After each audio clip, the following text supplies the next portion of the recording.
Imagine this, you open your wallet, pull out that shiny piece of plastic, swipe it for a small purchase and walk away thinking, no big deal, I'll just pay it off later. But what if I told you that every single swipe might be costing you way more than you realize? And no, I'm not talking about interest rates you already know about. I'm talking about hidden traps, psychological tricks, and behind-the-scenes industry secrets designed to make sure you spend more, owe more, and keep the banks richer than ever.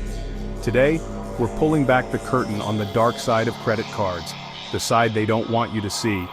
By the end of this video, you'll never look at your credit card the same way again. Credit card companies don't make their billions from responsible people who pay off their balance in full every month.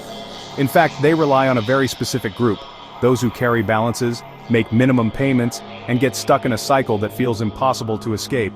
And here's the kicker, they design the system to keep you in that group. Ever noticed how your minimum payment is ridiculously low? That's intentional. It's a trap. Let's say you have a $5,000 balance at 20% interest and you only make the minimum payment. It could take you over 20 years to pay it off. That's not a flaw in the system. That's the business model. Credit card companies are masters of psychology. They know that when you hand over cash, you physically feel the loss. Your brain registers it as pain. But with a card, that pain vanishes. You swipe, you tap, and your brain thinks, free money. That's why studies show people spend up to 83% more when paying with credit instead of cash. They also offer you perks like points, cashback, and miles, which sound amazing. But here's the truth. Those rewards are designed to make you spend more, not save more. You think you're winning, but you're playing their game. Miss a payment by just one day, and suddenly you're hit with a $30, $40 late fee, plus your interest rate could skyrocket to 29% or more. And here's what's even more sneaky. Some companies change your billing cycle without you even noticing, making it easier for you to miss that due date. They count on the chaos of everyday life to make you slip up, and when you do, they cash in. That little box on your statement that shows the minimum payment due is one of the most deceptive things in the entire financial industry. It's not there to help you, it's there to keep you in debt longer. If they really wanted to help, they'd put the full payoff amount in bold red letters and make it the focus. But they won't, because the longer you take to pay, the more they earn in interest. Credit card companies love to tell you that keeping a small balance will help your credit score. That's a myth they've been feeding you for years. The truth? You don't need to owe money to have a good score. You just need to use your card responsibly and pay it off in full each month. But if you believe the myth, you'll keep a balance, pay interest, and feed their profits. Points and miles sound great, but they're a classic case of giving you crumbs while they take the whole cake. The average American cardholder spends more than they intended just to earn rewards. And those rewards rarely outweigh the interest you pay if you carry a balance. Worse, many rewards expire, change in value, or have blackout dates.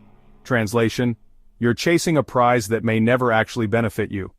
Annual fees, balance transfer fees, foreign transaction fees, over-limit fees, the list goes on. Credit card companies are masters at burying these charges in fine print, counting on you not to read them.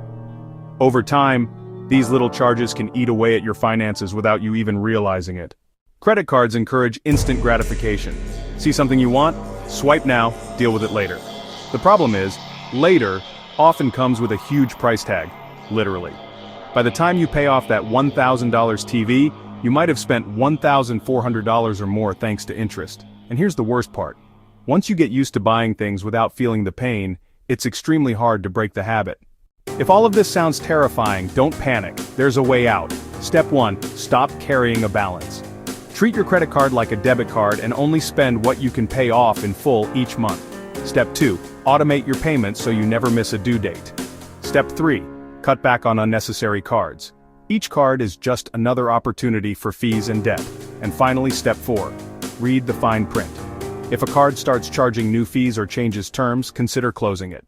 Credit cards aren't evil by themselves, but the system around them is built to keep you spending, borrowing, and paying forever.